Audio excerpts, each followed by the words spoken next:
आज हम चर्चा करेंगे प्राकृतिक संख्याओं की पूर्ववर्ती और अनुवर्ती संख्याओं के बारे में। तो प्राकृतिक संख्याएं, जैसा कि आप पिछले अंक में समझ चुके हैं कि प्राकृतिक संख्याएं किसे कहते हैं। वे संख्याएं जिन्हें हम गिनती करने के लिए प्रयोग करते हैं, यानी किसी भी वस्तु को गिनने के लिए जिन संख्याओं का हम प्रयोग करते हैं या जिन प्रतीकों का हम प्रयोग करते हैं, वे ही क्या होती हैं, प्राकृतिक संख्याएं होती हैं। और सबसे छोटी प्राकृतिक संख्या क्या होती है, 1। और सबसे बड़ी प्राकृतिक संख्या कोई नहीं होती, क्योंकि आप जो भी बड़ी प्राकृतिक संख्या लिखेंगे उसके ठीक एक बाद एक नई प्राकृतिक संख्या बन जाएगी। ठीक है, तो इस प्रकार प्राकृतिक संख्याएं आप जानते हैं। अब हम चर्चा करते हैं पूर्ववर्ती संख्या, यानी कि पूर्ववर्ती संख्या होती क्या है।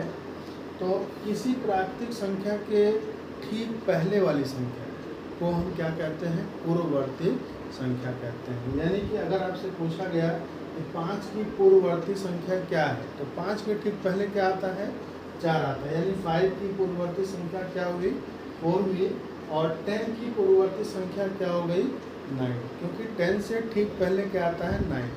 तो इसके शब्द में ही जो है इसका मतलब छुपा हुआ है।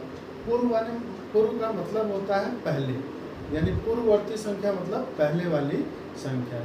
जिस संख्या की पूर्ववर्ती संख्या पूछी जाएगी उससे ठीक एक पहले वाली संख्या ही पूर्ववर्ती संख्या होती है।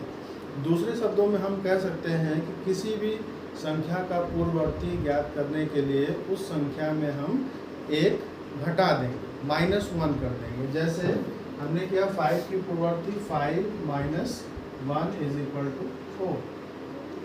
ठीक है, 10 का पूर्ववर्ती ज्ञात करना है तो 10 - 1 = 9। ठीक है, इसी प्रकार से अनुवर्ती संख्या क्या होती है, किसी भी प्राकृतिक संख्या की अनुवर्ती संख्या ठीक उसके बाद वाली संख्या होती है। किसी भी प्राकृतिक संख्या के ठीक बाद वाली संख्या को ही उसकी अनुवर्ती संख्या कहते हैं। अब जैसे कि 49 की अनुवर्ती, अब जानते हैं 49 के बाद क्या आता है, 50, यानी 49 के ठीक बाद वाली संख्या क्या है, 50। तो 49 की अनुवर्ती क्या होगी, 50। और 91 की अनुवर्ती संख्या क्या होगी, 91 के बाद क्या मिलता है, 92।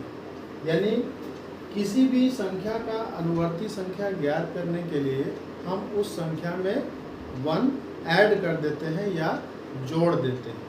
पूर्ववर्ती में हम क्या कर रहे थे, एक को घटा रहे थे, उस संख्या में से एक हम घटाते हैं, और अनुवर्ती में हम एक जोड़ देते हैं। ठीक है, तो अगर 49 का अनुवर्ती हमें ज्ञात करना है तो क्या करेंगे, 49 + 1 = 50।